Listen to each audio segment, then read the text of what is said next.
বন্ধুরা, আপনারা মকিংবার্ড সম্পর্কে কতদূর জানেন?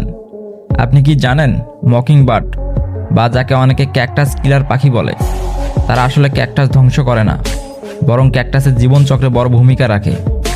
এই পাখিটা ক্যাকটাসের ফল খায়, আর পরে যখন পটি করে তখন সেই বীজগুলো ক্যাকটাসের গায়ে বা আশেপাশের মাটিতে ছড়িয়ে দেয়।